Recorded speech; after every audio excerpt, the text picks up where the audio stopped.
भगवान श्री कृष्ण की बाल लीलाएं। नमस्कार दोस्तों, चलते हैं आगे बहुत अच्छी कहानी की तरफ। आ जाए हमारे YouTube चैनल में आप सबका स्वागत है। सबसे पहले हमारी तरफ से सभी को जय श्री राधे, जय श्री कृष्णा। भक्तों, आपसे एक बात कहेंगे भाइयों, हमारे YouTube देहाती अनमोल कहानी चैनल को सब्सक्राइब जरूर करें। आप हमारे चैनल को सब्सक्राइब करोगे तो आपके मोबाइल फोन पर नोटिफिकेशन पहुंच सके। भक्तों, ध्यान देना, प्रोप्राइटर हैं प्रमोद यादव, ग्राम बादरी वाले। भक्तों, इस कहानी को आप पूरा जरूर सुने क्योंकि आपको कुछ नया मिलेगा।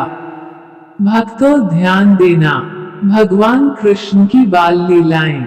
कृष्ण एक किंवदंती, एक कथा, एक कहानी जिसके अनेक रूप और हर रूप की लीला अद्भुत। प्रेम को परिभाषित करने वाले, उसे जीने वाले इस माधव ने जिस क्षेत्र में हाथ रखा वही नए कीर्तिमान स्थापित किए। माँ के लाडले, जिनके संपूर्ण व्यक्तित्व में मासूमियत समाई हुई है। कहते तो लोग ईश्वर का अवतार हैं, पर वे बालक हैं तो पूरे बालक। माँ से बचने के लिए कहते हैं मैंने माखन नहीं खाया। माँ से पूछते हैं माँ, वह राधा इतनी गोरी क्यों है, मैं क्यों काला हूँ। शिकायत करते हैं कि माँ मुझे दाऊ क्यों कहते हैं कि तू मेरी माँ नहीं है। यशोदा माँ, जिसे अपने कान्हा से कोई शिकायत नहीं है, उन्हें अपने लल्ला को कुछ नहीं बनाना, वह जैसा है उनके लिए पूरा है। मैया कबहो बढ़ेगी छोटी, कितनी बेर मोही दूध पियत भई ये हजू है छोटी। यहाँ तक कि मुख में पूरी पृथ्वी दिखा देने, न जाने कितने मायावियों राक्षसों का संहार कर देने के बाद भी माँ यशोदा के लिए तो वे घुटने चलते लल्ला ही थे जिनका कभी किसी काम में कोई दोष नहीं होता। सूर के पदों में अनोखी कृष्ण बाल लीलाओं का वर्णन है। सूरदास ने बालक कृष्ण के भावों का मनोहारी चित्रण प्रस्तुत किया जिसने यशोदा के कृष्ण के प्रति वात्सल्य को अमर कर दिया। यशोदा के इस लाल की जिद भी तो उसी की तरह अनोखी थी, माँ मुझे चांद चाहिए। श्री कृष्ण के व्यक्तित्व के अनेक पहलू हैं। वे माँ के सामने रूठने की लीलाएं करने वाले बाल कृष्ण हैं तो अर्जुन को गीता का ज्ञान देने वाले योगेश्वर कृष्ण। इस व्यक्तित्व का सर्वाधिक आकर्षक पहलू दूसरे के निर्णयों का सम्मान है। कृष्ण के मन में सबका सम्मान है। वे मानते हैं कि सभी को अपने अनुसार जीने का अधिकार है।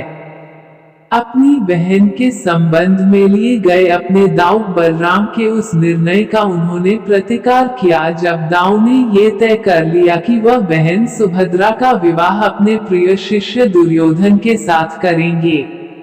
तब कृष्ण ही ऐसा कह सकते थे कि स्वयंवर मेरा है न आपका, तो हम कौन होते हैं सुभद्रा के संबंध में फैसला लेने वाले। समझाने के बाद भी जब दाऊ नहीं माने तो इतने पूर्ण कृष्ण ही हो सकते हैं कि बहन को अपने प्रेमी के साथ भागने के लिए कह सके। राजसूय यज्ञ में पत्तल उठाने वाले, अपने रथ के घोड़ों की स्वयं शुश्रूषा करने वाले कान्हा के लिए कोई भी कर्म निषिद्ध नहीं है। महाभारत युद्ध, जिसके नायक भी वे हैं, पर कितनी अनोखी बात है कि इस युद्ध में उन्होंने शस्त्र नहीं उठाए। इस अनूठे व्यक्तित्व को किस ओर पकड़ो कि यह अंक में समा जाए, पर कोशिश हर बार अधूरी ही रह जाती है। महाभारत एक विशाल सभ्यता के नष्ट होने की कहानी है। इस घटना के अपयश को श्री कृष्ण जैसा व्यक्तित्व ही शिरोधार्य कर सकता है। कितनी बड़ी प्रतीक कथा है जिसमें श्री कृष्ण ने तय किया कि अब सुधार असंभव है। जब राजभवन में ही स्त्रियों की यह स्थिति है तो बाकी समाज का क्या हाल होगा। राज दरबार में ही राजवधु का चीरहरण सारे कथित प्रबुद्ध लोगों के सामने हो सकता है, तब ऐसे समाज में कोई सुरक्षित भी नहीं है, साथ ही ऐसे समाज को खड़े रहने का कोई अधिकार भी नहीं। इसलिए उन्होंने संदेश दिया, हे अर्जुन उठा शस्त्र, तू तो मात्र इस कथा में अगर कोई गलती हो तो माफ करें। जय श्री राधे कृष्णा।